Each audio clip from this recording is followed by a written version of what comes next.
rebuild of the favorites. We here for the latest.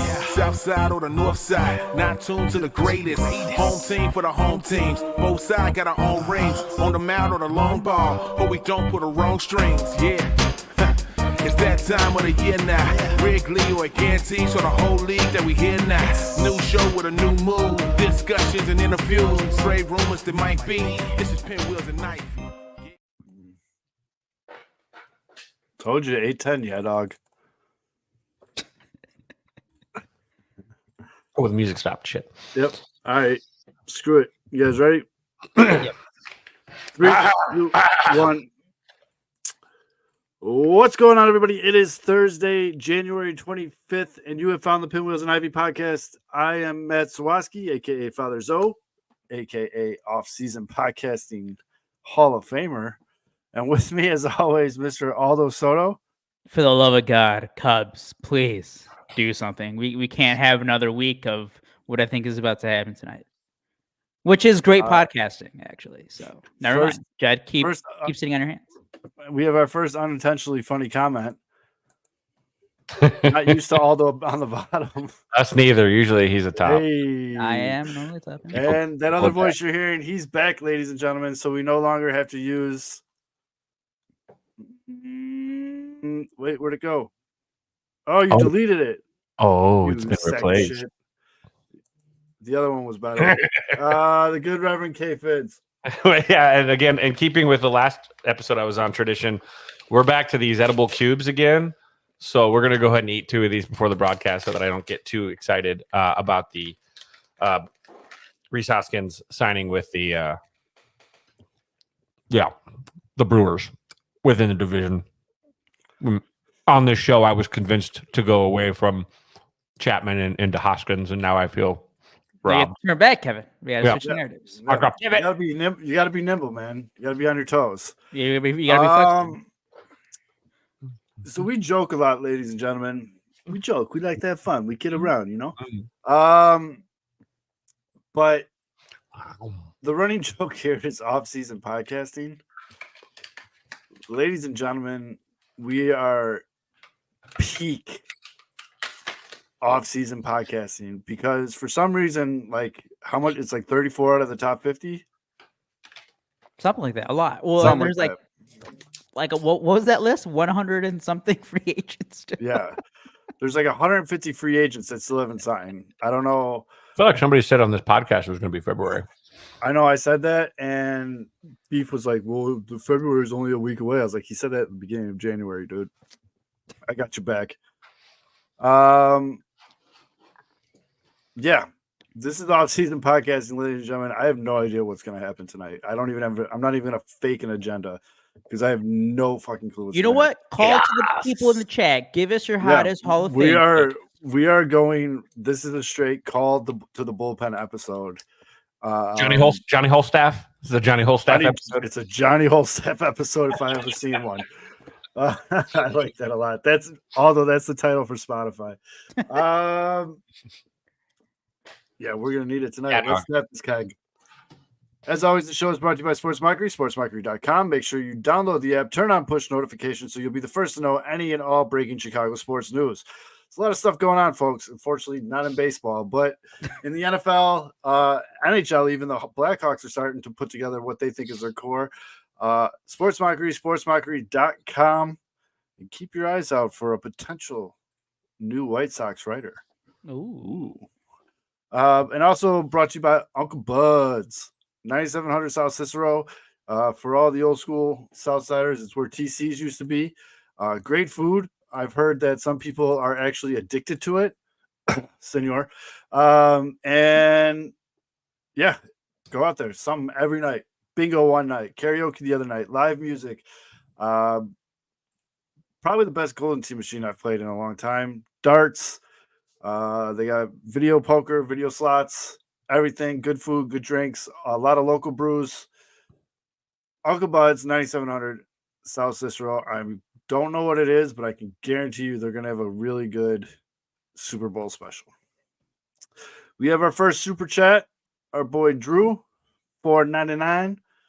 Money for K-Fids and all those sanity. Great hat game tonight, hat boys. Let's talk some Mark Burley Hall of Fame reactionism. Okay, we can start there. My first thing with that is stop. Stop. I think that's the answer Drew was looking for. No, I had a couple. We'll get to it. But the reason why I'm saying stop is not to you, Drew. That was awesome. Thank you very much. We appreciate the super chat. Actually, keep it coming, Drew. Yeah, I love it. I had a couple people today, and it wasn't just one. So if the persons are listening, don't get butthurt. It's not just you. Trust me. That would tweet me if X player got in, Burley should have got in. Don't do that. But it's not a good way to rate Hall of Famers. One of my biggest X is going to give it to you. That's why. One of my worst fandom pet peeves is comparing generations, comparing different eras. Like the LeBron Jordan talk is so stupid to me. They're playing different games. It's still both of them are playing basketball. They're both playing under completely different sets of rules. You can't compare the two. And a lot of that goes with baseball too. You have the dead ball era, you have the steroid era, you have all this other shit that goes on, and all this stuff factors into stats and a lot of things with it. Now, Burley is a very interesting case for the Hall of Fame. Hold on, I'm gonna pull up this right now. I think we've done this before on the show, but I don't care because we have nothing to talk about. No, I'm glad you mentioned that. I looked up Mark Burley Hall of Fame case. Or no, I put John Lester versus Mark Burley Hall of Fame. Yep. Now I can't get the date here, but one of the top Google results was again not John Lester is a Hall of Famer. ... or maybe not. How about Mark Burley from Pinwheels and Ivy podcast? Yep. We've literally done this. Hold on, but we're gonna do it again because we're gonna do it better this time. We promise. We're gonna do it better. Well, this time we have better tools at our disposal. John, where's Lester? There he is. Lester, whole career. Let's get some Hall of Fame hot takes on the chat. Get results. Yeah, no, this is what we're here for tonight. We're here for a Hall of Fame hot takes. So let me just cut and paste this, and then we're gonna talk because we did not have this at our disposal the last time we did this tool. And I know it looks like I'm on the beach or I'm in a tanning booth right now, so just give me a minute. Like a fucking ghost. This is what happens when you're Irish and Swedish and Polish. No, I don't want that. That also is what happens when you're Irish and Swedish and Polish. You click on the wrong things. All right. We did not have this awesome tool at our disposal the last time we did this. So give me 1 second. Ooh, I'm curious what this tool is. I got to get this screen off because it's a lot of buildup. It is, because this is actually going to help us a lot. Lester B. Sure. I'm not typing this all out. Pictures. This is exciting podcast listening, folks. Hang in there. Visuals right now. Just hang in there. Those of you listening at home, while Zoe was doing that, Aldo had his shirt off. He was swinging it around. He was just on mute. You didn't hear it, so it's fine. Yeah, There's a lot of action. You're going to watch this live on YouTube if you're listening on Spotify. Although we can put Spotify live now, can't we? I don't know. It was selective sound, and he was actually screaming Petey Pablo while doing it. I've never seen him do it before. Here we go. There we go. There we go. Ah. All right. See, we didn't have this at our disposal last time. So this is a really nice side-by-side comparison. And so basically what this graph here is telling you folks is if you think Mark Burley's a Hall of Famer, then John Lester is too. Lester has 2 more World Series. Fair. And also another thing that I'm going to ask White Sox fans is don't use Mark Burley's innings pitch as an argument to get him into the Hall of Fame. He pitched a lot of innings, though, Zoe. Come on. That's great. I think they're both Hall of Famers, but I also think that you're right. If one's not, the other shouldn't be. That's the problem. So they're literally, they have the same ERA. That's kind of wild. They have the same ERA plus. Yep. I mean, more strikeouts, obviously, for Lester in less innings, but yep. not Less that's not walks his for thing. Burley. You got Less 5 walks for All-Stars Burley and more apiece. hitters. You got more Gold Gloves for Burley. Does Lester have a perfect game or a no hitter? He does have a no hitter. Does he have a I perfect think game? he has a no hitter, but I don't think Just he a has no hitter, not a game. perfect. Okay. I know he's got a no hitter. So Burley's got the Any individual accomplishment, any Cy Youngs? Where's that at? I know that's what I think about when I think about Hall of Fame. I know Burley doesn't have a Cy Young. Were just these like- guys ever like the top of the 2008. top of their position at any point of their careers? Does And Lester have a Cy man, I've Young? just been seeing a lot of Nope. guys getting in the Hall of Fame who were never League. He is he was the league championship series MVP though. Lester does not have a Cy Young. The best he got was he was second in the Cy Young voting in 2016 while a member of the Cubs. There you go. He was NLCS MVP, National League win leader, and no hitter in Yeah, 2008. but did he close the World Series game half drunk? Hmm. Yeah, suck it. What? Burley's best Cy Young was in 2005. He was 5th. Hell yeah. Yeah, I mean, I like feel you said, Burley Zoe. is Gold Gloves on this list? Yeah. But did Burley Burley has 4 beat Gold Big Gloves. C? Lester's none. I mean, John Lester couldn't throw to first base. That too. Again, both great Potion. careers. Or not. Great, obviously beloved in Chicago. Good pitchers, not Hall of Famers. They're in the That's Hall all of I was very good, and I think both of those pitchers would agree with that. And Burley can give a But shit. they're better I than mean, guys he that have said it a gotten in bunch of ahead of them. times. That's the problem, though, is they are They better are. than They guys are. that have gotten in ahead of And them. Like The only one that someone was like, if this guy got in, Burley should get in. Someone told me like if Frank Viola got in, Well, Burley should get in. Well, that's Let's do the it. problem with the Let's Hall of actually- Fame. let's- I think it was Dan Bernstein's had this thought for a while, and I agree with him. There's a lot of guys who shouldn't be in the Hall of Fame. We need to start getting guys out and then rework the calibration here of Let's who do you deserves to be, because that's going to keep coming up. It's like, well, if this guy's in, well, then this guy has to be in because he has a better career than that guy. Well, maybe Yeah. we should start getting these guys out because they probably weren't deserving. Okay, Mark Burley's way better than Frank Viola. Holy shit!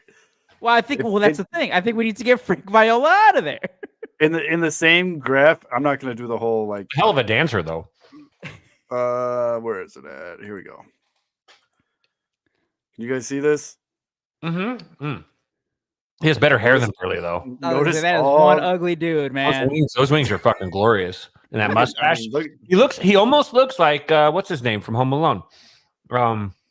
It looks like but God, I'm drawing a blank. Narrator from so Frank Viola does have a World Series MVP and a Cy Young, but statistically, there's a lot of green on the Burley side here. A lot of green. I don't know. I agree with you, although I feel like Daniel Stern. That was his name. I feel like the Hall of Fame does feel somewhat watered down. It also kind of feels just cheap now because they won't have the steroid guys in there. Exactly. It's watered best- down, and then Yeah. but you don't have the best players of a fucking generation because MLB The- is all of a sudden is clutching their pearls that guys are using steroids when they just turned a blind eye to it for 2 decades. That's why I just don't care about. I the Hall guess of Fame anymore. the best way to put it Still want to go. is thank you, Sam. Those are nice. Sam's probably the smartest commenter we've ever had on the show. Did I say that about you, Sam? God, he's a smart guy, that Sam. The best player in the history of the sport is not allowed to be in the Hall of Fame. Therefore, the Hall of Fame is very meh. Love him, hate him, call him a cheater, do whatever you want. Barry Bonds is the best player to ever play baseball. Not only that, Best player to ever play baseball. The reason player he's ever not played in is like, baseball. steroid dudes are cheater. You guys voted David Ortiz into it. You guys are voting in or not voting in, but you're getting Gary Sheffield. Buddy. He was their And buddy. he was also on reports of steroid use. It's like can't be Sammy. picking and choosing just because this I'm- guy was nice to you and this guy was an asshole. Like, come on. Yep. And But yet again, I will say asshole that's guys. if these guys do get in, you know what? Good for them. Whatever. No, it they doesn't should really get in. affect my life. But Cool. I agree with you. It's stupid that it becomes a popularity contest because the guys that really piss me off are the guys that like vote for one person or don't vote for anyone. Mm-hmm. You're not only waste. that, and then you have like You're guys wasting still your voting waste. Well, they're in. not a first ballot Hall of Famer, so I'm not voting this Yeah, eat year, shit. but I'll vote Eat next year. And then What a waste. you have all that, and then you still have guys voting in guys like Vizquel after all the shit that's come out of him. Vizquel is a piece of shit human being, but even that aside, he's not a Hall of Fame. Not a Hall of Famer. But somehow he got more votes this year than he did last year. And the fact that there's guys that get votes for this that are like actively defending him. Oh, why do we listen? I mean, to these Bob people's Nightingale wrote like opinion? a big old fluff piece like a month ago. Vizquel was one of the best defensive shortstops of all time, but not a Hall of Famer. No, he can't hit. Nope. He defensively incredible. I agree, Beef. I agree. I totally agree. Water if he fell out of a boat. For you that are listening, you should be watching us in Super Chat and you cheap fucks. And But subscribe. Beef says in the comments, Uncle Beef goes, I want unused votes to be thrown back in and given out randomly to guys on the ballot. Use a RNG. Yes, because the whole no vote guy, and I hate the guy that's like, I am above this and did it eat shit. Wait, Beef dude. Loaf? No. Oh, the my guys that don't My vote. Sock Summer? No. So the other things that happen every year at the Hall of Fame voting, we'll talk about this year's class in just a minute. There's two things that happen every year in the White Sox Twitter kingdom, if you will, that always amuse me.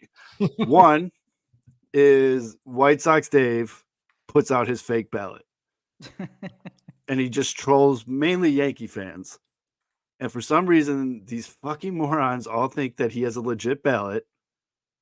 And they all come after him every year. And he just votes for like all the White Sox players and like a couple other players, keeps all the Yankees off his ballot. He was like, he put the year that Mariano Rivera and Derek Jeter were supposed to be a not unanimous, whatever.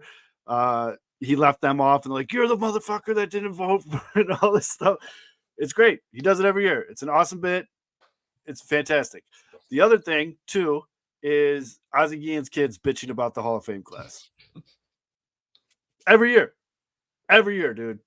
Doesn't matter who gets in. I will give them one thing, though, that I agree with. They were pissed off that Andrew Jones didn't get in, as am I. That's fucking criminal. That right there should tell you how big of a joke the Hall of Fame is. Andrew Jones, arguably one of the best outfielders of all time. Why is he not in the Hall of Fame? Is it because he spells his name weird? It's fucked up. The other thing about the Hall of Fame, think about all the all-time great players that have played. I don't think anyone's ever gone in unanimously. That's why you're my guy, Ian. And think about next year. And again, it's not the MLB Hall of Fame. It is the Baseball Hall of Fame. So all their career should be taken into account for. Ichiro Suzuki is going to be on the ballot next year. If he's not Dude first ballot, was incredible in Japan and then was obviously incredible during his MLB career. That is a no doubt, like, first ballot should be a unanimous Hall of Famer. And guess what? There's going to be some asshole out there, Zoe and Kevin. Yep. There's going to be some Probably asshole, maybe a Wait, couple, names who are going to be Kevin? like, blank saying ballot. it was gonna be He played during the steroid era. I don't know, or whatever bullshit reason. It's probably going to be White Sox Dave. Karma saves lives. And Ichiro Suzuki, one of the greatest baseball players that, at least I was lucky enough to see, because I didn't get to see some of the other all-time greats. And he's not going to be unanimous Hall of Famer for some bullshit reason. It's like, Absolutely wild. It's dumb. That's Absolutely wild. When someone says that, that's the person that you really got to scorn or shun, because that's the worst of it all. It's the first ballot. What can you do in 1 year to fix that you're not a Hall of Famer, and then all of a sudden magically not playing that whole calendar year, now you are a Hall of Famer?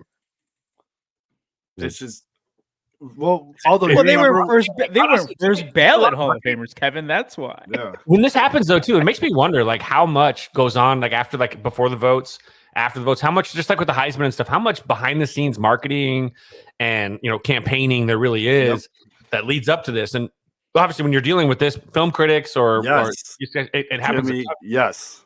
Yeah, exactly. No, he's right. That you get these people, so like they are buttered up a little bit, and the bias does come into play quite a bit. It is a Huge. lot. There's a lot more behind the scenes than people like. It's not just grab my vote and then I'm going to go. These guys are getting care packages. They're getting, montage sizzle reels and documents that showcase why this player is comparable to this. Like they're making their case to these people via marketing campaigns for every single player that's going to be on that ballot. And that's what their team does. It's just, and it's interesting to think about how, just like with all awards and types of things like that, how much of the marketing it really does exist behind the scenes that we don't really see. It's just not grab a ballot and vote. It's influence. And I agree. In two things, I agree with you because, like Aldo said earlier, it's stupid. Oh, this reporter didn't like this guy, so out of spite, he's not going to vote him in. I mean, that's the dumbest thing I've ever heard. And two, Aldo, talking about Ichiro, you remember when he broke the hit record? And all the purists came out and they're like, that doesn't count. Fuck out of here, dude. It's professional baseball. What the fuck, dude? I love Pete Rose. I mean, I know he cheated. I know he's kind of an asshole, but he was a hell of a baseball player. He didn't even cheat. He just bet. Yep. But, I'm in on the Pete Rose back of it. Should be in the Hall of Fame, man. yeah. I mean, he's a complete asshole, like off the field. But spoiler alert. Dude, he introduced his mistress to a group of little boys at a baseball camp. He didn't say it's my wife or my girlfriend. Or, no, this is my mistress. We were just like, did he just fucking? God dang, Pete Rose. Gotta respect the confidence in that. But spoiler alert, I'm gonna go 83% of the Baseball Hall of Fame is just pieces of shit. Ty Cobb's piece of shit. I was gonna say, you want to play this game, then we could out. We could definitely have a 2-hour show. A lot of those 1800, early 1900 pre-integration, probably out if we're going on pieces. Check the tape. No, Beef, I've heard stories like this a lot about old Pete, that his nieces are with him a lot of times. I can tell you exactly what restaurants he eats at every morning, by the way, here in Vegas. I'm not going to. But my buddy's restaurant, it's next door to it. And every morning he goes to the same place. And he's like, there's Pete. He'll send a picture. It's hilarious.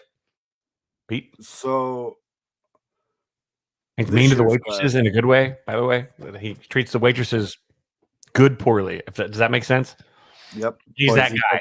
He tips well, but he degrades them. He's that guy that's checking out their ass and he's that guy. So he's this year's class, I got no problem with, except for Andrew Jones not getting in. Mm-hmm. I mean, it's kind of hard. I think Billy Wagner probably should get in.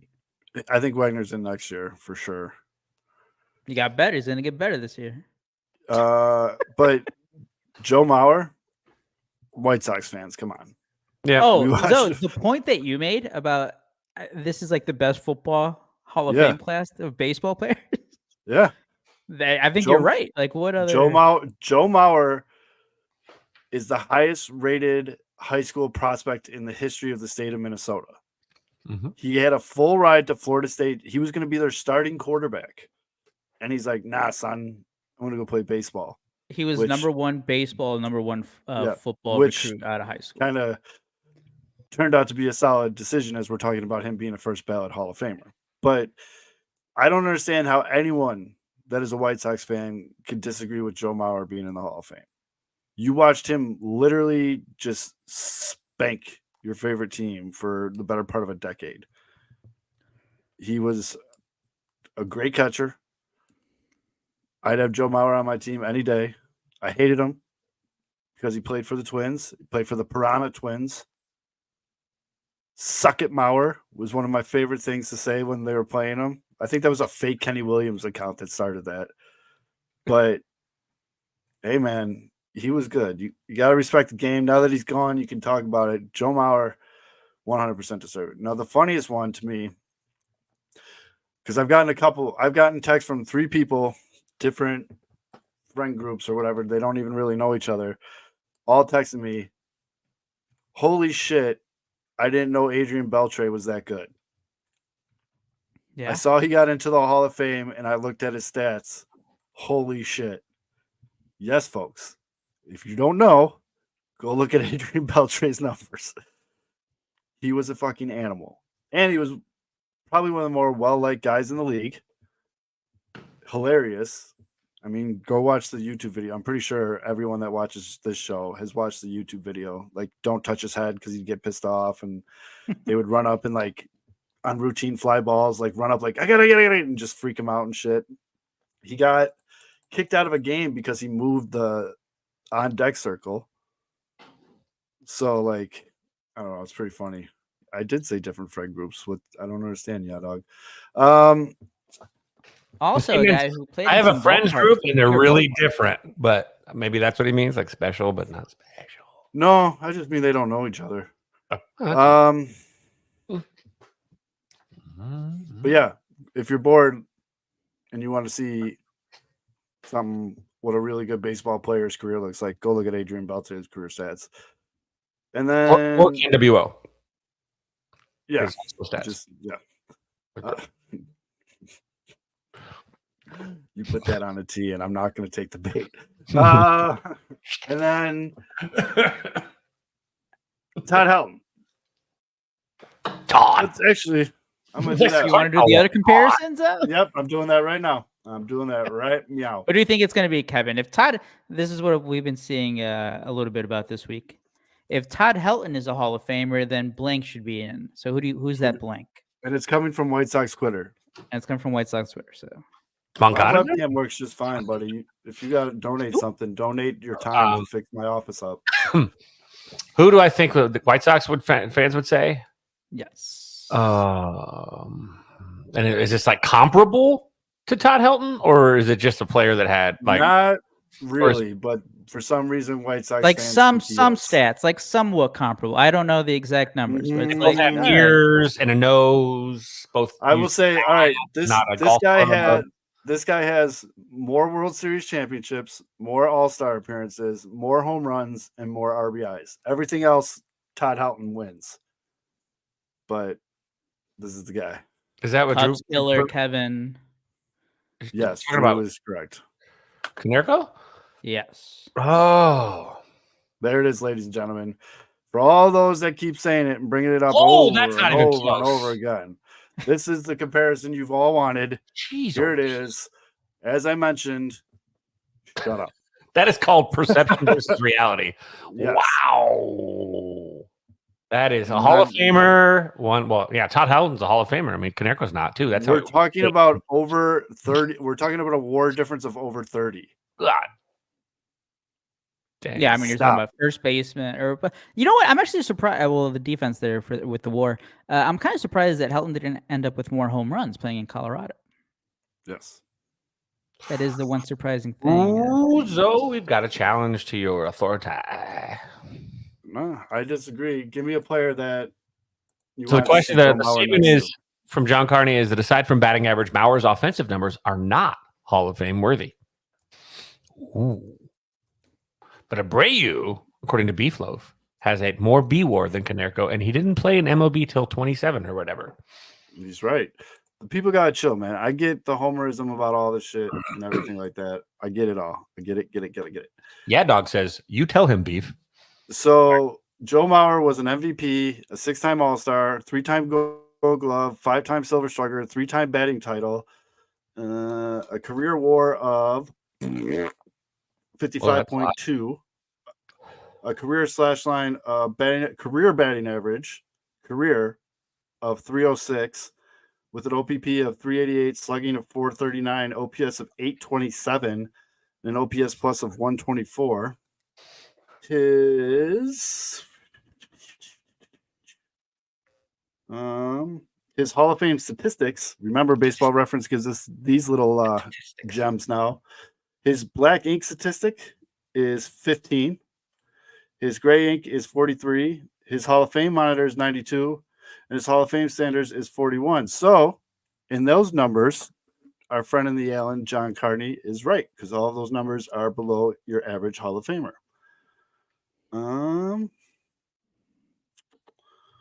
Is Michael Young in the Hall of Fame? No, he's not.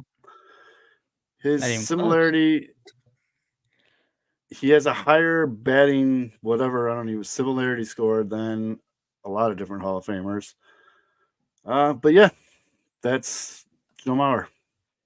This is what I'll say maybe about you're right. Joe Mauer. I looked this up. My basis for is a guy Hall of Fame worthy was he one of the best players at his position when he played? Joe Mauer played from 2004 to through 2018. Now this is Fangraphs now, so this is F WAR, not B WAR, but he ranks third during that time with the 53 F WAR. Could you guys guess who he's behind though? Because these are some interesting guys that I don't think at least As the first guy. catchers? Yeah, these are just catchers. So he was third from 2004 to 2018, 53 F WAR. He's behind Russell Martin and Brian McCann. Russell Martin was really good in his when he was rolling. Yeah. Russell Martin was really good. And Russell Martin stole bases. He was good defensively. Russell Martin Brian McCann was a good home run hitter during his days. And a good racist, good a lot of things. But so our boy Yump in the comments asked if Yachty's a Hall of Famer. I am having way too much fun with this comparison tool, folks. But there's Yachty versus Joe Mauer, ladies and gentlemen. Jeez, Pete. Yachty had the power numbers. Joe's got the other numbers. Yachty had the games played numbers by what? Yeah, he played 4 more seasons. Yep. Yeah. Joe's got him over 13 points higher in career WAR in the analytics seasons. I say the analytics say other than the All-Star, which is obviously double digits, but could have just been the fact that they were just not that good at catchers during that time period too. I mean that WAR though, that's a huge gap in WAR though. That's a big gap in WAR, but I really think Mauer got in mainly the batting titles, the MVPs, the top 5 MVP votings he was in. He is one of the best catchers of all time. I mean, again, he was always in the AL. He was, and during his time, I won't do this for anyone else. He was the best catcher during his era. I will do this in the American League. Just because you're my guy. Oh, that's right. Oh shit! About the same. Yeah, about the same. Wow. So Yachty Molina equals Jason Kendall. Cubs legend Jason Kendall. Cardinals fans. Look at the stolen bases on Jason Kendall. Yeah, Jason Kendall was sneaky nice. He was nice. I am a big fan of catchers that can steal bases. Big fan. Guerrero, is he a base stealer? Your guy? Big fan of catchers that can steal bases because you just don't really expect it. Catchers have the stereotype of just being the slow guy, which is 9.5 out of 10 times correct. But I'm a big fan of the catchers that can steal bases. Big fan. But my last thing on the Hall of Fame is, for fuck's sake, get Andrew Jones and Barry Bonds in the Hall of Fame. The Huff. The Huff. The Huff. The Huff. Don't have the Hall of Fame, in my opinion, the Hall of Fame will not be legitimate. Oh, it's 30 minutes. Until Barry Bonds is in the Hall of Fame. Call him a cheater, call him what you want. A lot of other dudes were doing steroids in those eras too. And they didn't have stat lines like Barry. So Tuki Toussaint put up a video on his Instagram story of him. He can actually kind of rake. Holy shit. Hold on, all right, let's switch it up. How many years was the DH in the AL? Like 50 years? Let's switch it up. AL gets the pitchers to hit now for the next 50 years. And the National League gets the DH. Hold on, look at Tuki rake here. That's a better video than the one Tim Anderson put. I was just going to say, that's a better swing than T. Hayes. There you go. Hey, you guys need a right fielder?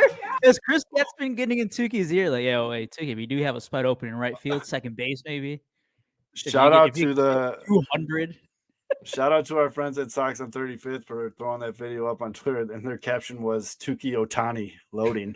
Speaking of videos and the White Sox, so because you're the one we do need to talk about this.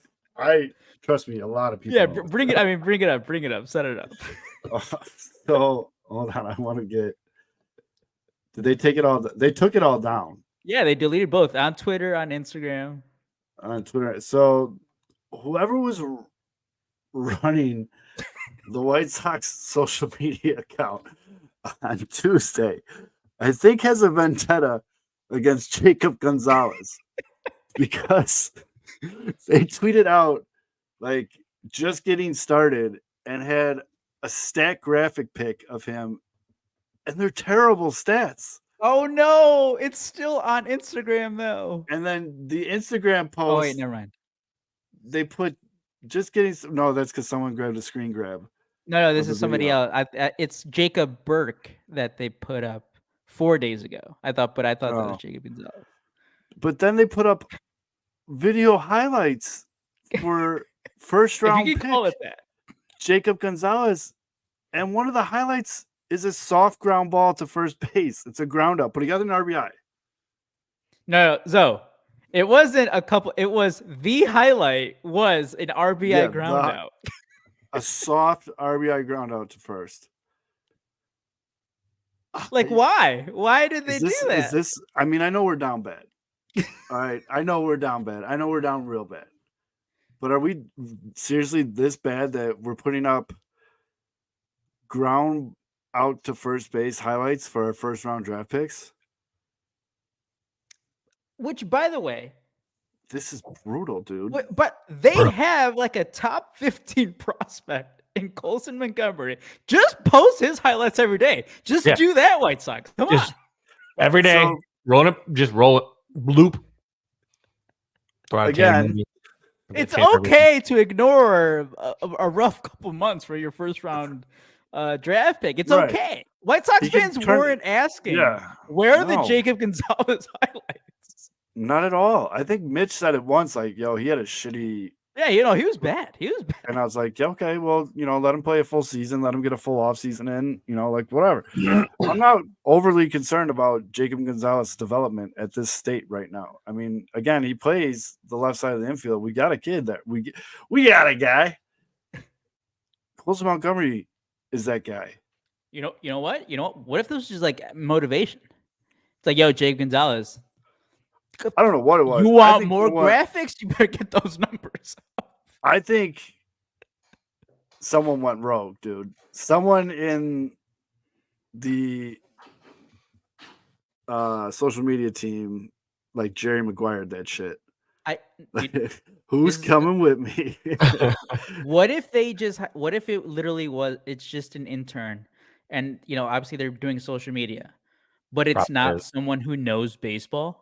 And like they just look, they're like, hey, we have a list of these prospects. We want to throughout the offseason, we want you to do tweet like social media posts on them. And they're just like, all right, Jacob Gonzalez is today. You might have something there, Fids. Let me look at the numbers. All right, this is what he did. He had whatever his average was, his OPS. It's like, all right, I don't know if that's good. It's just numbers to me. They put it up. All you gotta do is copy the stats in there and say, literally create. It's like, all right, here you go. Here's your Jacob Gonzalez graphic. And you have like even emojis. They'll give you an emoji for it. It's incredible. Here, let me check. I'm going to go to his MILB page. I'm assuming he didn't have a lot of video highlights. I'm assuming that RBI ground out was like one of a couple. Let's see. Oh, my God. I don't know why. What is the other explanation? Marla Hooch. What a hitter. What a hitter. Stander far away from the camera. Is this another one of those segments where... If you're listening at home right now, Aldo has his shirt off. He's on mute, but he is swinging his shirt again over his head while okay. He literally has. Zoe, it's exactly what it is. He has one video highlight on MILB.com. Is it that? It's that RBI. He only has one video highlight. So, that's one more than I have. Just saying. No, that's what I'm saying. The White Sox probably just gave this like intern, or maybe it is just their social media person. Who knows? And they're like, "Hey, Jacob Gonzalez, we need to do something on him this offseason." That came on their calendar. They're like, "All right, what are his highlights?" This is the only video that I could find that's licensed by MLB. All right, that's what's going up. That's all I got. That's all I got to work with. Yeah, and then they got the backlash and like shit. But that's just brutal, man. I think I got to pay. Ian dropped this one. Magical as MODOK on AI is one of the funniest. Type in Nick Magical as MODOK if you have AI that does the art and you have a gold mine. Just saying. And that's right, Ian. You got to get in contact with the White Sox and be like, "Yo, you guys want some actual social media post? Hit up your boy at Daily White Sox." Like we have actual highlights that you guys can. Do you guys want to get mad? Oh shit. Well, I just saw a list from the Indians or from The BR Yeah. walk off the top 10 landing spots for Emmanuel Clace or whatever. No, not that one. We talked about that last week. Left field? We have another MLB Network top Shredder. 10 The Shredder's back, baby. top 10 left fielders. Starting at number 10, Kyle Schwarber. Number 9, Matt Wallner. Sure. Number 8, Kristen Yelich. Number 7, Lars Nootbaar. Number 6, Randy Rosarina. Number 5, Chas McCormick. Number 4, Brian Reynolds. Number 3, Nolan Jones. Number 2, Brandon Nemo. Number 1, Jordan Alvarez. The reigning Gold Glove winner is not on there.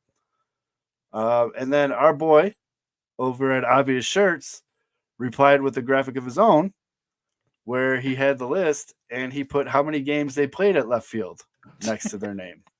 Jordan Alvarez, 40. Brandon Nemo, 10. Nolan Jones, 59. Brian Reynolds, 115. Chas McCormick, 51. Randy Rosarina, 122. Lars Nootbaar, 21. Christian Yelich, 138. Matt Wallner, 40. That's why Matt Wallner, I was like, he's on the Twins. I've never heard of this guy. Matt Wallner, 41. Kyle Schwarber, 103. God, does MLB Network suck? That's why I can't get just mad over don't these get lists, it. man. They're just ridiculous. I can't do it. I just don't get it, dude. I mean, I get it because I know what they're doing for content. I mean, we're doing exactly what they want us to do, but how do you get paid to do this every day? Whatever. So we put out an SOS because we got nothing to talk about. It's so good. And we got a couple questions from Twitter that people want us to discuss. So let's start with number 1.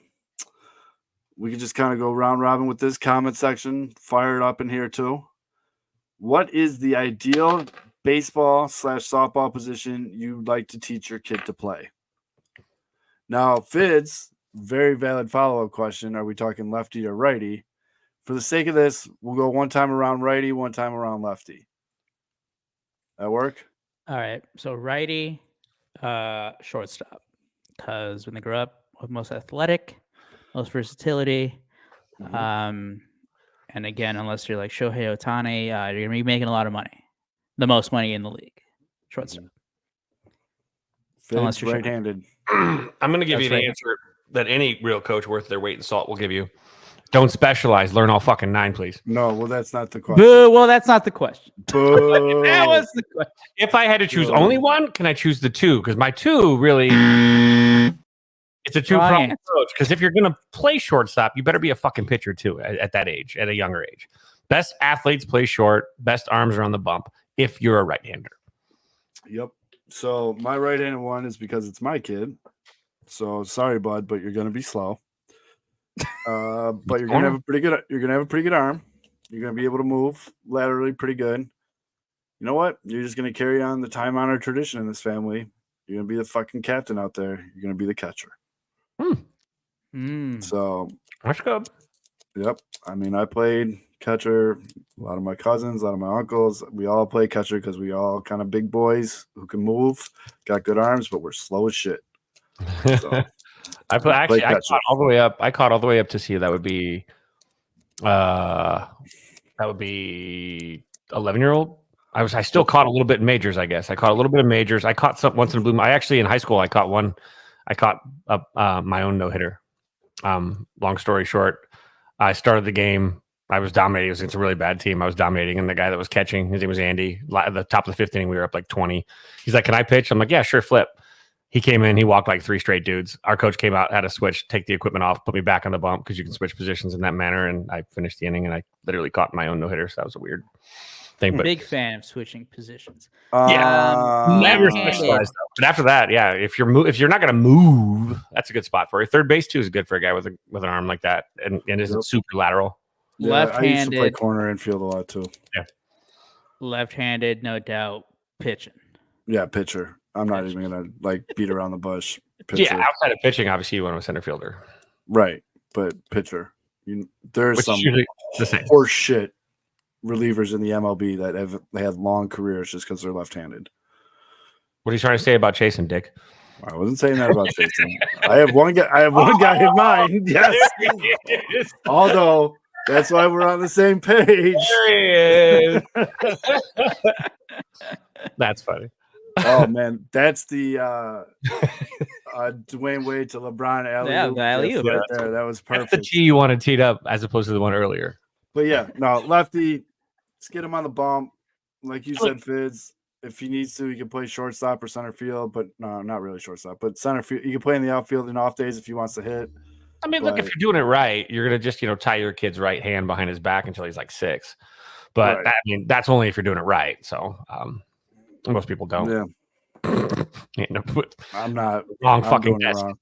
I actually still don't know what hand Baby Zoe is because he can throw pretty good with both arms. We all can until someone makes us choose. He like switches halfway through his little t-ball practices. I'm like, I'm not buying you 2 gloves, dude. Like, figure it out. I love that.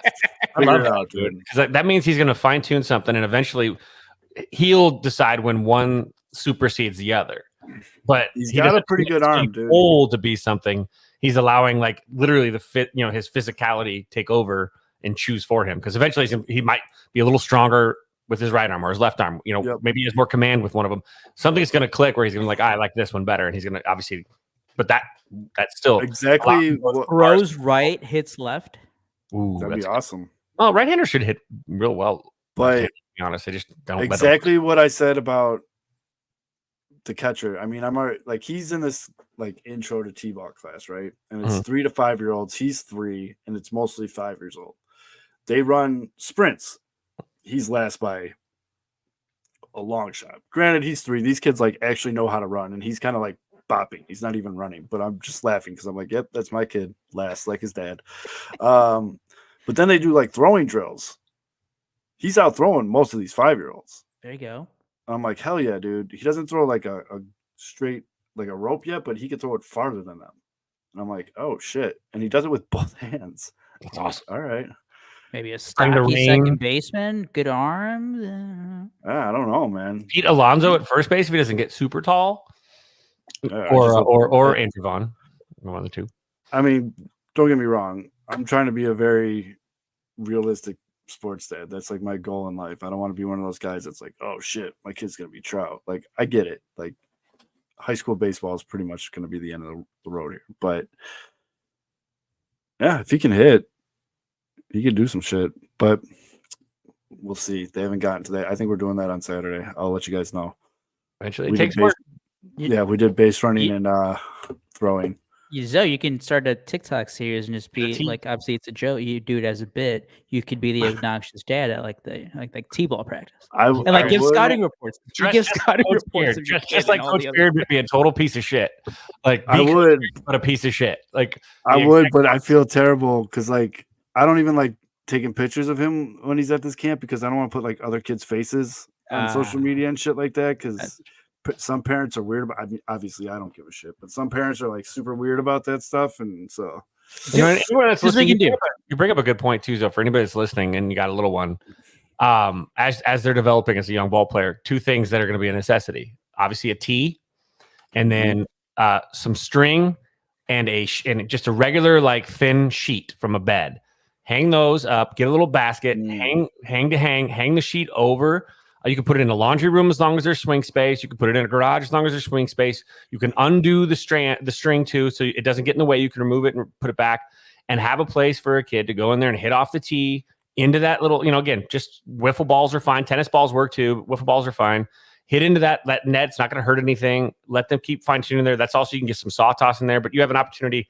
Give the kid a place just to go every night. Go get 100 swings off the tee whenever that bug hits, and that's not just something, I'm a little nerd shit here, right? No. Therapy for ball players, when shit goes bad, there is nothing better than just getting on a tee and just swinging till your hands bleed off the tee. That is a therapeutic thing for baseball players, and I love that. And if you got a young, 100% agree. Those are things, real cheap, inexpensive ways to give them that outlet and that ability to keep getting that extra in. I did that on Saturday. I had a really shitty week, and not baseball, but something that's extremely therapeutic to me is going and swinging a golf club for an hour as hard as I can.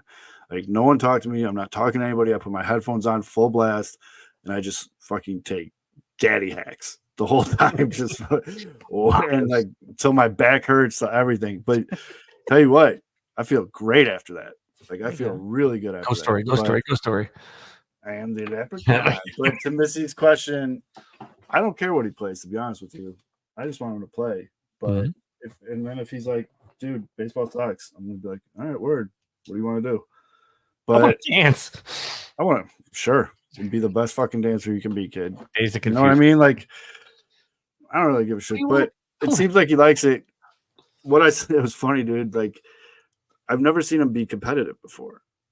You know what I mean? Like, he's just never been in like the environment. And we get there and they start out by running, and then the guy's like, all right, dude, go to your folks and get a water break. So like, little dude runs over to me and I'm like, do you want water? He goes, no, I just want to get back out there. I'm like, I've never seen this side of you before. All right, go. He gets back out there, and then like next water break comes back out. I'm like, you want some water? He's like, I gotta be faster. I'm like, oh shit. All right, dude. Like, let's go, man. What am I listening to on full blast? Yeah, dog. I am the worst person to ask that question.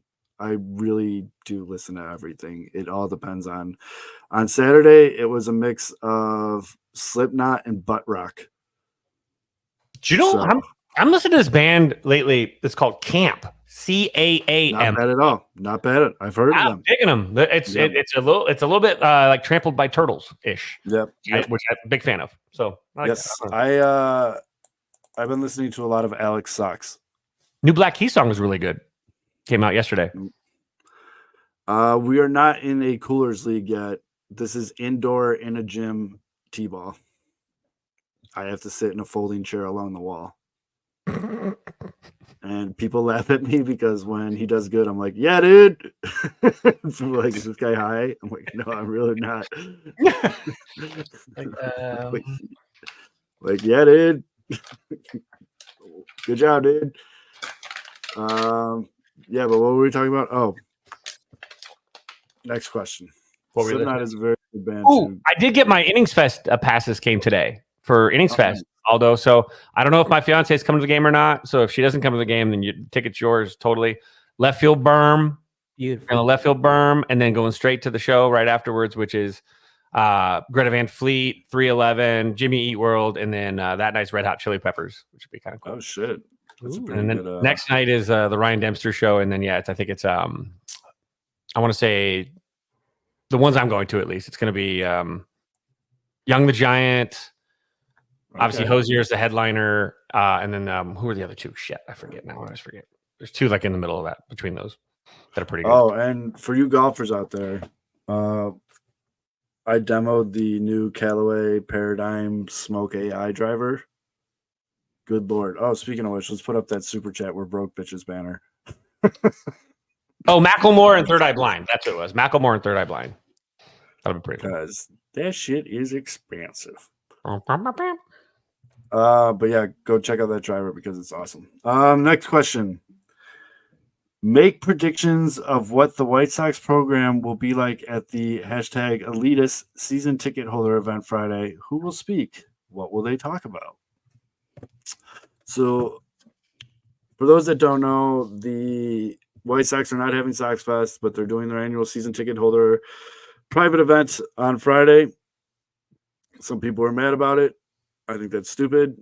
They should definitely do things for their season ticket holders. Those are the people that spend the most money with the team. They should actually be doing more, in my opinion, for their season ticket holders by starting off with having their own gate to enter the ballpark. Because if I drop that kind of money on season tickets and I got to wait in a 45-minute line to get into the park, that's not cool.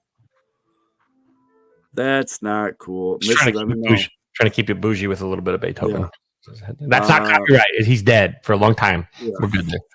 I'm pretty sure somebody owns it. Missy, let me know. I can probably get a team. Who will talk? Well, Brooks Boyer, front and center. Getz is definitely there. Getz is 100% there. Willie Can we also? We brought it up this week. Can we celebrate the final passage of having both Getsy and Getz as sports names in the city of Chicago? Yeah, now? dude, I felt bad. That dude commented on my Bears post, and I was like, "Oh no, I don't know what he's doing here, so I'm just gonna put question mark." And then he got like mad about it, but whatever.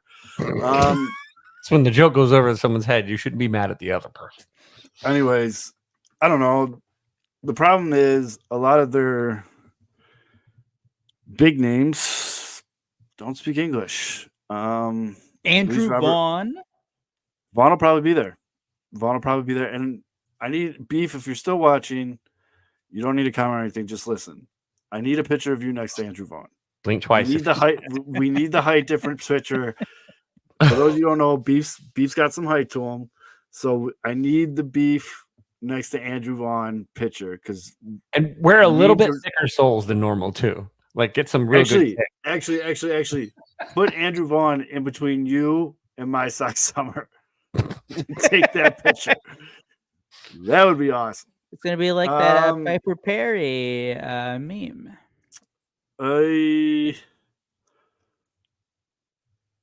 And you deserve it, Dave. You deserve it. If you get a throat chop, you earned the throat chop. You earned it. He's just gonna give you the big eye stare across the room all day, like his main picture. There he is. Just imagine that, Beef. Just for like 30 minutes straight, he doesn't leave that pose, and he's just looking at you. Like I could see Andrew walking in and out. Doesn't matter. That look. Andrew Vaughn's like sitting at a table, and like all the other people are going up to him. They're like, "Oh, let me get your photo," and he stays sitting down. And then Beef Loaf comes up. He's like, "Hey, can I get a photo?" And he's like, "Oh, sure, come over." And he's like, "No, stand up." Do it for the memes, Steve. And he's like, "I am standing." I am standing. Do it for the memes, you dick. Oh, my bad. I gotta think. Get my wallet there real quick. If you need to refer to the very helpful charts that Missy Carroll put together, but I believe a lot of the hometown heroes will be there. Nicky Lopez, the Dong, the Hood, them guys. I think a lot of the Illinois guys will be there. Andrew Vaughn will probably be there. They'll probably sprinkle in some prospects. Like I don't think Colson Montgomery would be there, but it'd be a good idea for them to do that. Jacob Gonzalez, like probably not going to be there now. No, Jacob. I can't believe they fucking did that to him, dude.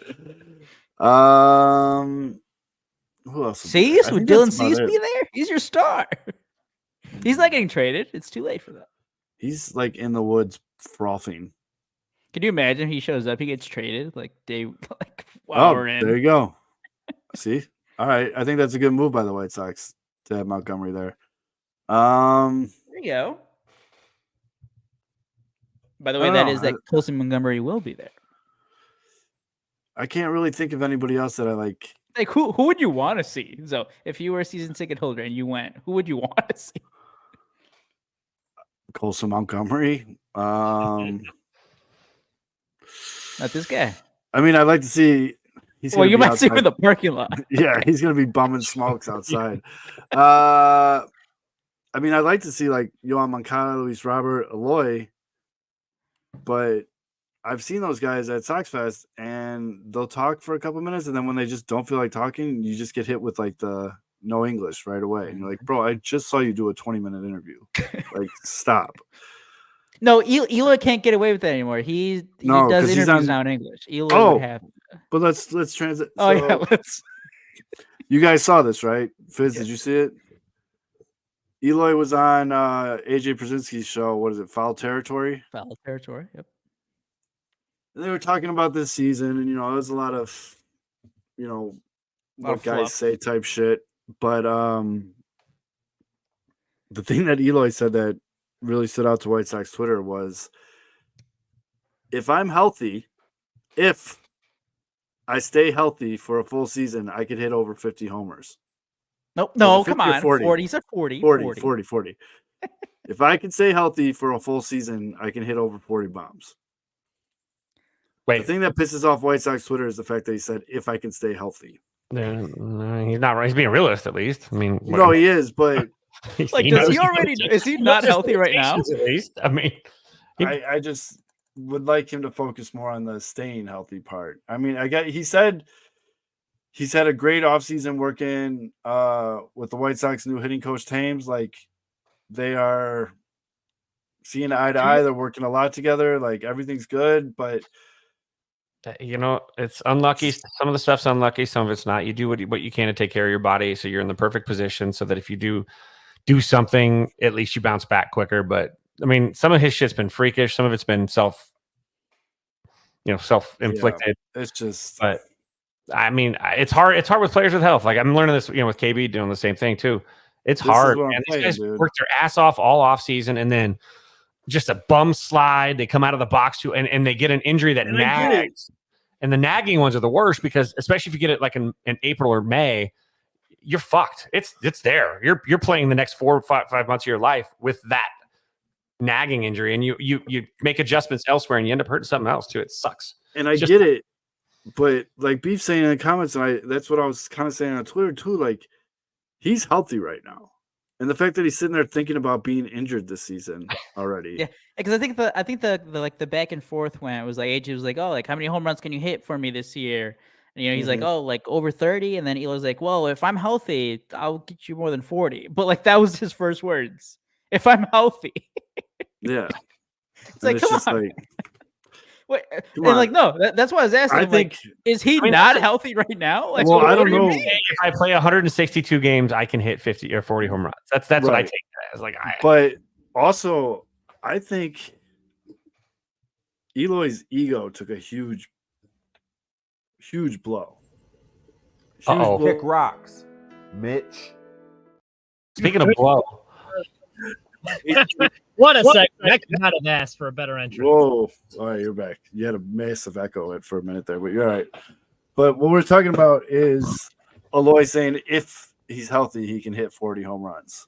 He's got incredible self-awareness. I'll give him that, especially saying that while he is fully healthy, presumably. Yes. And then, but the story came out that the White Sox were trying to actively shop Eloy, and basically every other team in the league was like, nah, we're good. Like, that's a kick in the nuts, man. That, and he could say he doesn't read it or he didn't know, whatever. No. You know that happened. Like, that's, whew. I mean, do you really blame these other teams, though? If you're looking at, like, especially what he's owed, which even, like, it doesn't seem like a lot. It's going to be like $16 million, I think, next year. But over the next 3 years, I think it's going to be his next 3 years that they pick up his options. He's going to get paid, I think, $48 million.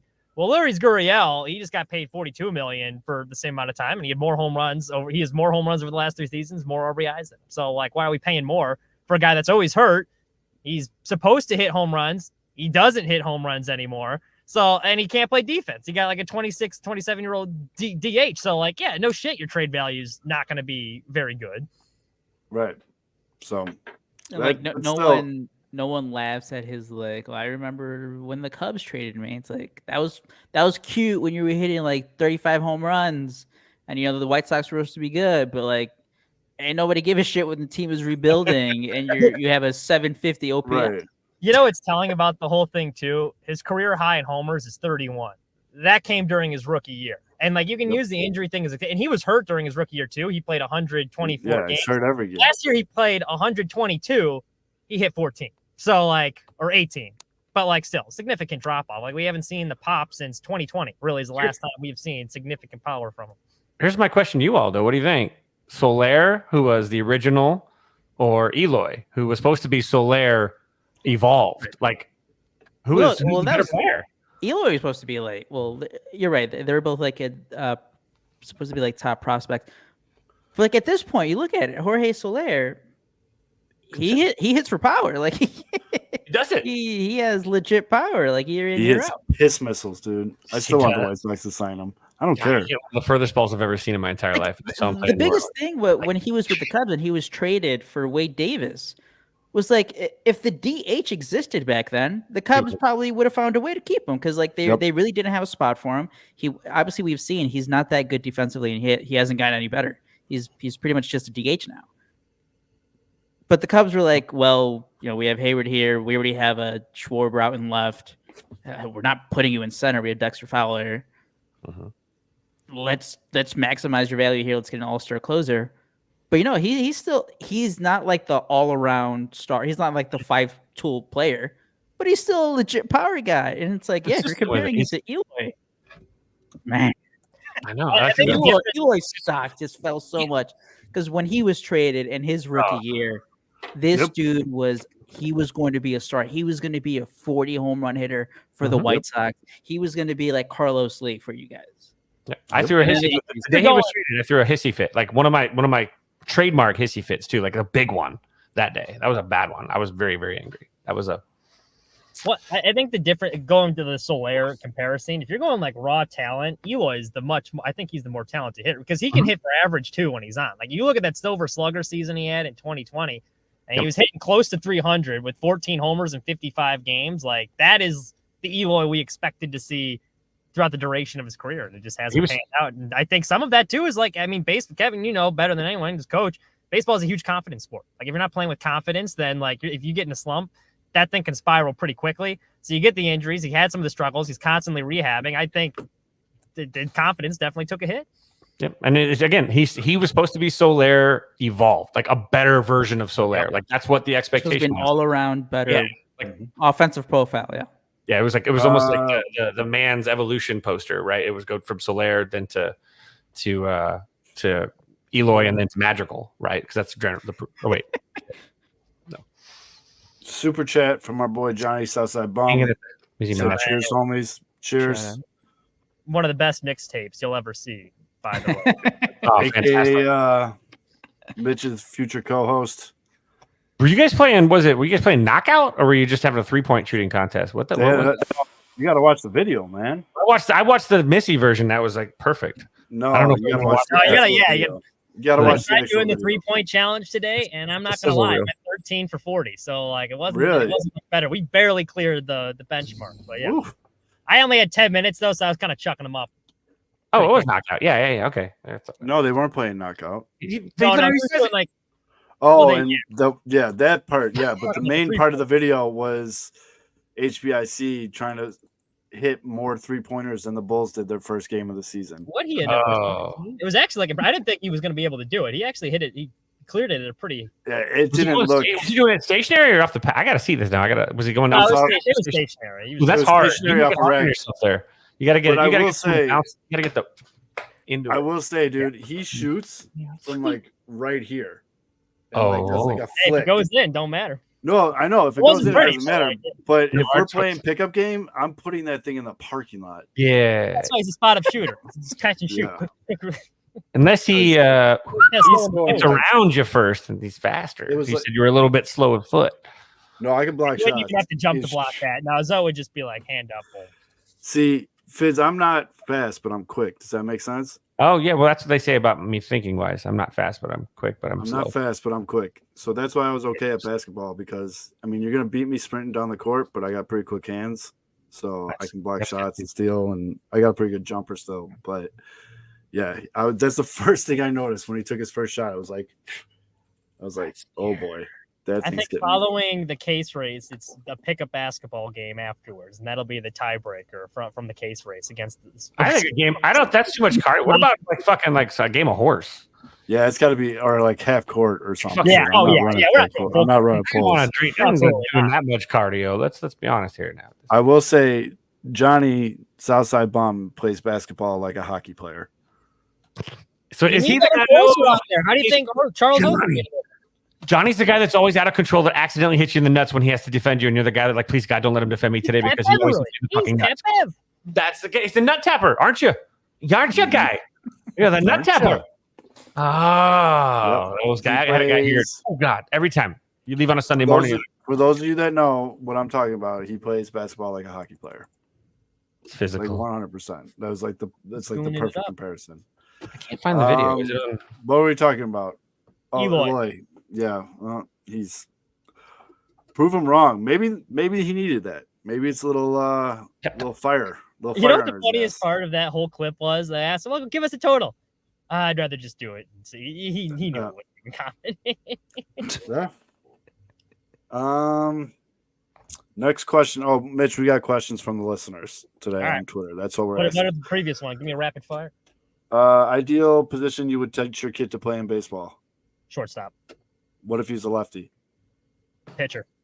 Okay, yeah, pretty much on par. Yep. Who do you think is going to show up or talk at the season ticket holder event on Friday? Like player. Probably Pedro, and then they'll probably have some. No, like, we didn't say Pedro. Gavin Sheets, Dude. like they would drag out. We didn't even say the manager of the team. No, we didn't even say Pedro. Colson Montgomery supposedly is going to be there. He's in Nashville today. My buddy just sent a selfie of him and Colson Montgomery in the Chipotle. So Getz is going to be there. If Andrew Vaughn's there, we've already told Beef he needs to take a picture next to him. So it's like the height thing. Do you think any? Do you think any of the announcers are going to be there? Steve Stone. And who else? Because we don't know who the fuck else is the other guy. He's not. He does road trips anymore. Yeah, Steve's Connor definitely McKnight?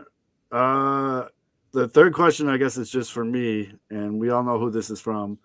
How come Southside Zoe only uses a 12-watt light bulb in his podcast studio? For the fourth time. Valid. This is not a podcast studio. This is my office. My basement flooded, and all the shit from the basement came into my office. Hence, all this shit back here. I only have one light in here. It's that lamp right there. When I have that on, it's too much of a glare, so I have to use this ring light and put it over here so people can see. It's also great at ghost stories. And then this is my other monitor, and if I go off of anything that's not dark mode, it looks like I'm in a tanning bed. Illuminated. So there's your answer for that. I think I'm not kidding. That's the fourth time I've had to say that. Hey, station car, that's for sure. Next one. Stock's new ballpark rumors. Is it real or is it just meant to distract us from the current state of the organization? Oh, definitely real. Definitely real. And actually doing research on it, you can read a little details, sportsmockery.com. The first time they threatened to move to Tampa, they got an excellent deal because the state didn't want to lose it. Like, they did not have to pay rent on that ballpark for the first 10 years. They also, in that agreement, super team friendly, state of Illinois is paying $5 million for that ballpark each year. City of Chicago is paying $5 million for that ballpark each year. The White Sox, now that the first 10-year period is up, they pay $1.5 million each year for rent. Another perk that they got, which also explains the attendance thing, they're incentivized to not sell tickets. If they're under 1.3 million in total ticket sales, they do not have to pay any taxes on those sales as part of their agreement. And they've only eclipsed that total once in the last decade. So they have a super team friendly deal because of that. And they know he doesn't like all the development around the ballpark with all those 70 acres of like parking lots. They want some development there. So yeah, I think it's real. And I think that's why the Nashville rumors came out, because he's trying to get another good deal just in a better location. But yeah, absolutely. Let me tell you guys something. So this is one of the things when people ask, what's the difference between like a podcast with you guys and like someone that's, a big shot, big J journalist.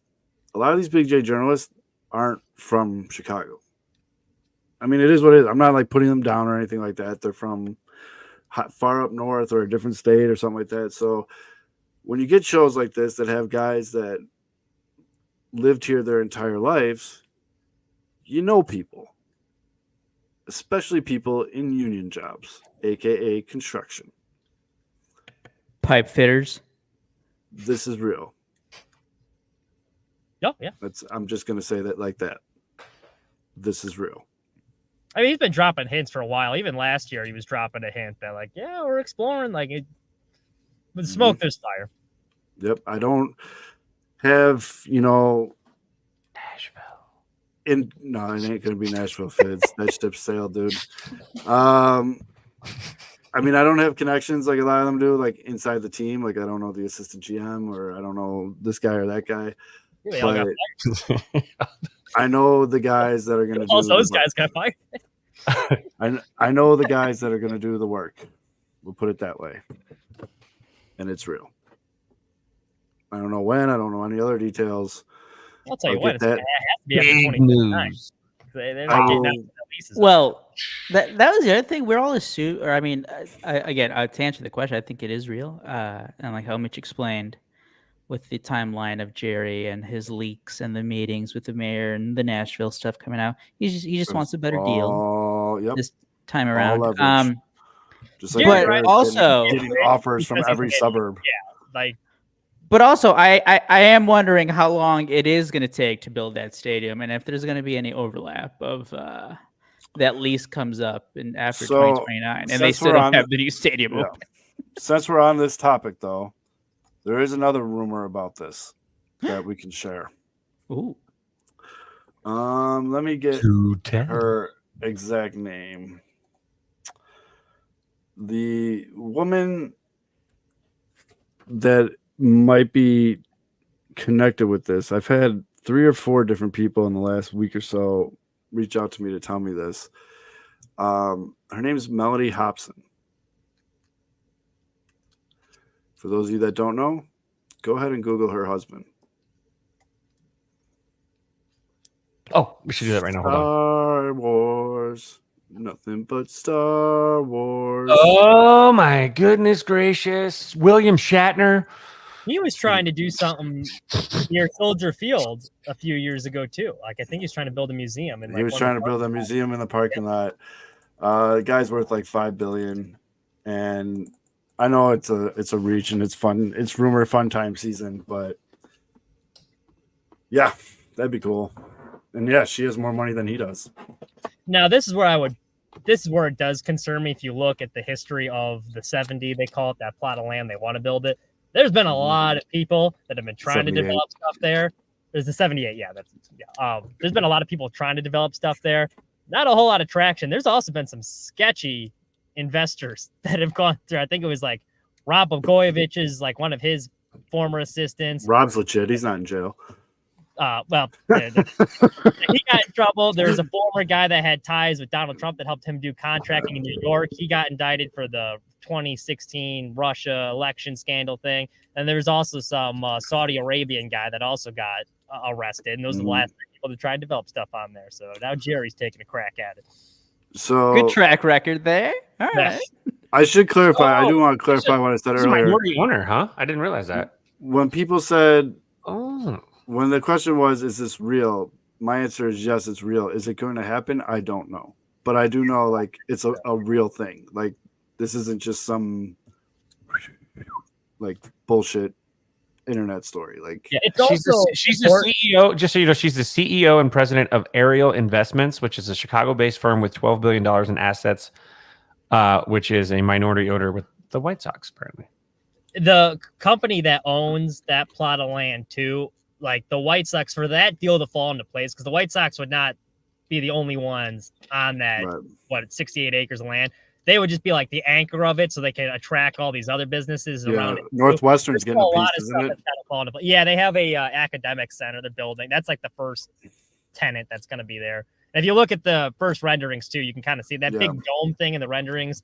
That's an academic building that's already been approved, so that'll be up. The rest of it is kind of I think it's going to go down. I think it's going to change a lot of things, some for the better, some for the worse. I know we were all excited when it broke last week, and me and Aldo talked about it for an hour. But in conversations I've had with people and just thinking about it for the last 7 days or whatever, like I said, some things for the better, some things for the worse. Oh yeah, I wasn't like jumping up and down. I think it'll be sick, but like it's gonna be. It sounds like it's gonna be a pain in the ass to get to that. My biggest hope is that it motivates them to put a better product on the field, because it would suck to spend all that money to have no one in the seats. They get and also, if you're a Cubs fan and you're listening to this still, stop with the fucking attendance jokes, dude. Oh, a nice new stadium for no one to go to. Am I right? Well, White Sox fans were, as Mitch just said, and going through his bullet points of the research he did, the White Sox were helping out Jerry. So he didn't have to pay taxes on the income. Oh no, I get that for the ribbon, and that's the biggest thing. Yeah. So, Sox fans were. For the record, I don't have any notes in front of me. That was all off the top of the dome. That's really good. You have a PowerPoint in your head. You have a PowerPoint right here. Exactly. It's like I get paid. That's why you're the big J journalist of the group. Sad state. With the guy, this is actually kind of cool. With the guy who struck out Joe Mauer in high school, he was the only guy that struck Joe Mauer out in high school. Guy struck out once in high school. That's insane. So the guy that struck him out was the one that got to introduce him into, I think it was like the Twins like Hall of Their Fame Twins ring or Hall of whatever. Fame. Yeah. Who is someone famous you guys outplayed in your highest level of baseball or really any sport? Oh, okay. I actually got a really good one. I got a good one. Ooh. I got a couple stupid This ones. was all right. Hold on. Mitch has limited time, so let Mitch go first in case he got a bounce. all right. So this was not like this was a dodgeball tournament that I was in. It was like a charity one, but the opposing team had Charles Tillman on it. And it came down to first him 1v1 at the end. Guess who knocked his ass out? I got the photos to prove. Well, not you know what I mean. Yeah. And Peanut. You peanut punched. Yes, I did. You punched or Peanut. Peanut hit him in the hip with the ball, but yeah. Same. Still. Metaphor. Took out an FBI agent. Took out an Catch the ball, FBI yeah. agent. Yeah, that's exactly what I was going to say. Woo. Ian. Dive, Mitch. Ian. Oh, Ian. All right. Go ahead, Fitz. I know you've been ready for this one. Well, actually, Ian Ian in the chat wrote, I struck out Jerry Harrison Jr. when he was at Naperville North. Whoop, whoop. Part of my story is striking out Jerry Harrison Jr. when he was at Naperville North. Actually, Jerry Harrison Jr. apparently was getting struck out left and right. I faced Jerry and Jody Garrett. If you guys remember, Jody Garrett played for a bit. Those two guys were pretty big names around the area. And Garrett, I want to say he was like 0 for 9 against me. I did accidentally hit him in the dick. I beamed him 4 different times. Actually, I threw a really hard cutting slider, hit him right in the dick. But he never got hit against me in the actual official at bats. And then Harrison too. He was 0 for 6, but he did hit a ball that my our center fielder caught legit. And I believe it was Naperville North actually at their field. Because they have I think if I remember right, they have a green monster kind of thing in center field, like a hitter's eye. And he caught it up against the hitter's eye. I mean, anywhere else that ball's gone. But I'm like, hey, use the whole park. But yeah, those two guys were 0 for against me. But really, the big moment is that Aaron Rodgers had to watch me get an award. That's my probably biggest sports achievement ever, is making that son of a bitch watch me get an award and then watch the Packers lose 30 minutes later. Do you know that he sat there and watched it? Like he wasn't taking a piss or I'm gonna pretend like mushrooms or. I'm with you, Fitz. I don't want to ruin ayahuasca. I'm not trying to shit on your fucking parade. No. He was sitting front row, he was right, hands under his chin, staring at the screen like, man, that Kevin Fiddler. I saw him from up there. Bitch. I should have had him do my COVID research for me. I would have. It was also really cool though because Coach Beard was there as well. So Zoe was in attendance at the game too. Yep, Coach Beard. That's. I actually got to go get that costume. I'll wear it on the show one day. Randomly. Yeah. I have something similar. Beef says, I don't have any of these moments. The good players were always doing stuff to me, like Nazir Mohammed trying to dunk on me in a summer league game. That checks out. Although you got one, I'll go last. No, I don't have any. Oh. All you, Zoe, main event. Similar to Beef, I played against Eddie Curry. At the strip club. We heard last week, yeah. No, not that one. He was better. He was better at throwing dollar bills than me, but it was I believe it was summer league too. He was just fucking huge. It felt like I was playing a game against my dad. You know what I mean? And I was a little kid because he's just twice my size. You couldn't get around him. So basically I was playing the 4 on that team and the coach was just like, just stand at the 3-point line so he has to come out and guard you so he gets out of the middle. It's like, all right. So that's basically what I did. I just ran around the 3-point line. And I got a couple shots. Yeah. Oh, I can shoot. Oh, that was my game anyways. Basically, when big guys get yelled at for standing at the 3-point line, they're like, hey, dumbass, get in the paint. You're big. I was the opposite. They're just like, what are you doing down there? Get out there and just shoot because you're not big enough to be done. So actually it was John Bonk. Was this before or after Polecats? This was well before. Man, it would have been great if it was after. And you're like, yo, Eddie. I did bring it up. Trash talking about. I did try to be like, yo, I played against you. I played at Rita, and he's just like, sure. Yeah. Sick. And then my other one is I outdrank Brian Campbell. The former defenseman for the Chicago Blackhawks. Went to a buddy of mine's place in the West Loop. His girl at the time, I'm not going to use names in this story. His girl at the time was friends with a girl who was seeing Brian Campbell at the time, and she called us and was like, "Hey, me and Brian are going to this bar. He's looking to have a couple. You should bring your boyfriend and his boys." And so we were already pre-gaming, so we went out and we met up with him. And he's a weird guy, I will say that. Kind of a weird laugh, very intense. His agent was with him. His agent sucked. That guy sucked. So, but so on levels of weird, just to butt in, what like weird? You mean he was like weird, like quirky, or like just quietly like stewed? No, he definitely wasn't quiet. He was okay. like socially awkward almost, and like Ooh. he would tell really bad stories and then laugh at his own story. Like he'd be like, and then I told him, "No, her, I don't even date her." And we're all just like, "Yeah, why don't you go buy another round of Jaeger?" He loved Jaeger. On his own canned laughher. So we drank Strangely Jaeger had that in the his whole pocket. night, and at the end of the night, he decided he had enough, and he put his head down and started snoozing. His agent paid for everything and kind of dragged him out of there. But, Hey, that's why you pay that's why you Yeah. have a posse. Sean Livingston, one of his bodyguards, threw an elbow at me one time in Peoria.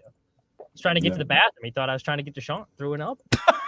I just wanted to take a piss. I would actually like to see that. But yeah, that's pretty much it. I don't have any other. I think. What's going on with punch cards? What? Not Polka's really. punch card? What is that? What are we Yeah, talking you get. For a while, I don't know if they still have them, but for a while, any gas station or liquor store in the southwest suburbs or southwest part of the city had, like, by the cash register, they'd have like a stack of like business cards that were for polecats, and they were punch cards, and every fifth visit was free. Gotcha. Pretty cool. Allegedly. Allegedly. Yeah. Eddie Curry told you that. Yeah, could you imagine? Could you imagine how big of a big we were sticking out Jerry Harrison Jr. All of us. Everyone in the chat struck him out at least once. Oh, there you go. 10 punches got you a free lap dance. Apparently, Missy's the expert on this. He's like a bag of ice, but yeah. I'm sure the dancers loved it when you're like, "Hey, number 10, over here, free." Thanks for the double stamp. She's like, you were nice. Oh, well, thank you.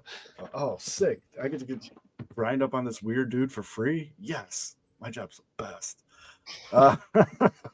Tell the DJ to pick a short song. Yeah, like shortest song ever. It's like their version of watering down a free cocktail. It's just a watered down dance. Mostly water.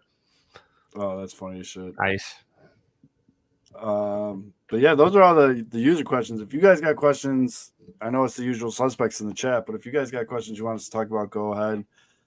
Mitch, you talking about murders or anything out there this week? No, I had to cover the state of the state address from Governor Mike Parson down here. I'm actually right outside the Capitol building. It's a semi-official looking live shot. I can't really see it. Oh, your porn's up on the reflection. Hold up. Whoa. Yeah. Oh, there you go. Oh, that's kind of eerie. Capitol. Bro. Yeah, no, it's so foggy. It looks like last night driving home, it looked like a goddamn Stephen King movie. I thought I missed my exit. It was the fog bowl there on I-70. You couldn't see shit. Fucking Dementor is going to show up and shit. Be careful. Oh, yeah, it's still bad, but yeah. So, no, never mind. They're at Zoe's house every time that light comes on. Never mind.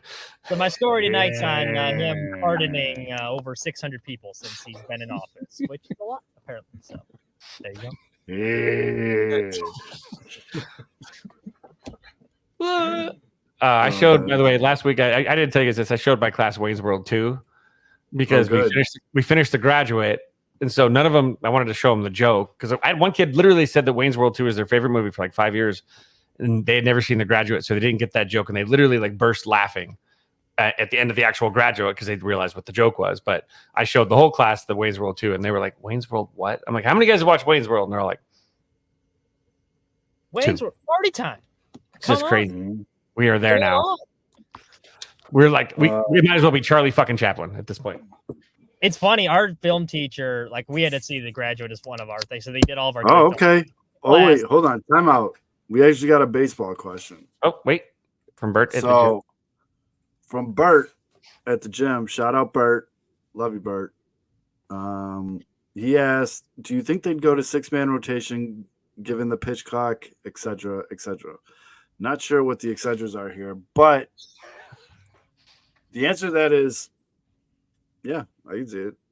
I don't think it'd be because of the pitch clock, et cetera, et cetera. I don't think it'd be because of the pitch clock. Eric Crochet and all the other young arms they have, just trying to save them. Oh, are we just talking about the White Sox specifically, or just like baseball teams? I'm talking about the White Sox specifically. Take it easy, John. White Sox, yes, definitely. But I don't know. What do you guys think for the Cougs? Maybe at times, but I don't think it's going to be a year-round. So we live in the age, though, of innings limits and pitch limits and all this. So the 6-man rotation is not totally out of question. I think we're going to see it more than we've ever have. And I mean, I think we're going to see, like this show, a Johnny Fullstaff a lot type start. I like the 108's idea. Is just every pitcher gets 1 day designated to them. Dylan Cease, you're pitching every Monday. That'd be sick. Kopech, you're every Tuesday. That'd be so much easier. So much easier. And you don't get. So that's not the. I know. Like, there's so many things wrong with that, but for like a fan standpoint, it's like, oh, Tuesday, Cease Day, sick. I'm going to that game. Like, I think you're not wrong though. Wednesday, yep, that's Fetty Day. What they used to do that, the Sox back in the day. They have Sundays as early win, and they'd pitch 2 games of doubleheader. Well, we've done that. That happens. I think that you're going to see the 6-man rotation, but I think it's going to be a little different than what you think. Not a traditional 6. I think your ace is going to still go every 5th day, and then you're going to have the 6-man rotation fill in behind that. But you want your ace as many starts as much as possible throughout the 162. So I don't think aces are going to taper back their 5th day, the 5-day rotation. But I think you can taper a not as deep rotation. I think the Cubs would work perfectly. They got a bunch of number 5s and a couple 2s. Or maybe a couple 3s, so you can do that around like a Justin Steele, I think. But that Justin Steele needs to go every 5th day. Like your ace needs to go every 5th day. But you can build around it. I think you'll see some of these type of derivatives, though, like you said, maybe 5 guys as support. And so you can skip a guy if you have to, but you've got it's more, you string it out a little, and then you get about All-Star break. And then as you start getting towards the end of the season, you start pushing and you start pulling back on some of them, and you start getting a quicker turnover, and you build them up towards every 5th day, because that grind come postseason is a lot different than waiting every 6th day. You're going, your body's toast at that point. So I think it would be a good idea if especially with the pitch clock. I think it pulls back a little bit of the suffrage. Mitch, did you eat today? You're looking a little thin, bud. I thought Yad Dog was being a smart ass and calling me fat. I did, in fact. I have gained. Yeah, I'm putting on the pounds a little bit. Don't be sensitive, bud. Don't be sensitive. I took my shirt off today. It was like, ugh. Maybe keep your shirt on, bud. But it's bulky season, the locker room. It's not like I was walking around the gym showing my man boobs. Come on now, I got a little something. It is bulky season, dude. It's winter. It's bulky season. You didn't pull a windmill? You gotta pull a windmill in the locker room. Let everybody know you're there. He's not that old, Fids. He's not that old. He's got a couple years. Hands on hips. He's got a couple years till he gets to that old age. But I mean, come on, Mitch. You're on camera now and shit. You gotta be hitting that gym, man. I know. I do hit the gym. The problem is I eat too much goddamn fast food because there's nothing to eat in mobile. You get home. The problem is I'll get home from work at 12:30. You don't want to cook dinner, but the only thing's open is McDonald's and Taco Bell. Well, you eat that shit enough. It doesn't matter how many times you work out, you're gonna get fat. It's just how it be. Like asshole, buddy. I'll differ from make your food before you go to work. Throw it in the fridge so when you That's get what home, everyone said. It's so smart. I should do that. I really should. I got a meal prep. Yeah, meal prep. You're doing great. Troy in the comments wants to know the big question in Cubsdom. When are the Cubs going to sign Bellinger? And just for shits and giggles, because we've talked about this ad nauseum, I'm going to say February 18th at 3:30 p.m. I disagree. I'll say Feb 12, right after the Super Bowl. Ooh. Maybe he takes a bunch of bad bets on the Super Bowl, and he's like, "Oh shit, I better get on this paper." Yeah, he'll be in Vegas that Sunday. He'll be all depressed after losing his bets. He'll rip a bowl, and then he'll be like, "You know what?" Be like, "Shit, you know what, Scott? Forget the 250. Just give him the 200, I guess." Yeah, shit. Just I need that. I need it. I need to pay off some debts. I said it on Twitter today that week, the weekend before Valentine's Day. I mean, because that's pitchers and catchers report on what, the 15th, right? I think right on Valentine's Day, the 14th. Or it's Valentine's. Yeah. So you want to have something. It's not like he's got a long drive though. I mean, he lives right down the road, so he has a beautiful house there in Arizona. So. And to be clear, Mitch, Dog was coming from a place of love, man. He was just concerned. Yeah. Hey, me and Yeah Dog are. I know. So good. He's just worried that you took it the wrong way, fatty. No. He's my fellow man. It was Zoe that was fat shaming. It was Zoe that fat shamed you. Don't. Just now I did, but you're fine. What are you, 125? 130? I'll have 135 now. 1, 2, 3 bills. 1, 2. I haven't stepped on a scale. Last time I weighed myself, it was like 1, 2, 10. 2 spins. What are you, bud? Come on. Yeah. I don't know. The Bellinger stuff, it's just. Oh, Missy, that's. I don't know. I don't know what else to tell you guys. I think it's gonna happen. I think he's gonna be on the Cubs. I hope so. I think it's. I don't think it's an if. It's a when. All right, fellas. I gotta head out. Do some, all right. Pretend like I'm. Watch out for the vampire thing in this fog. And the leprechaun. Maybe just some burpees. Attacked by a vampire thing on the air. 1, we have a follow-up story for tomorrow, and 2, probably be good for ratings. I'd be doing maybe in between takes until you walk in the sun. It's great. Maybe in between takes you do some burpees. This is technically in between takes. You brought this on yourself. Dude. I'm sorry. You brought this on yourself. I'm sorry. I love you, Mitch. Buddy. I love you. You look fantastic. I do you.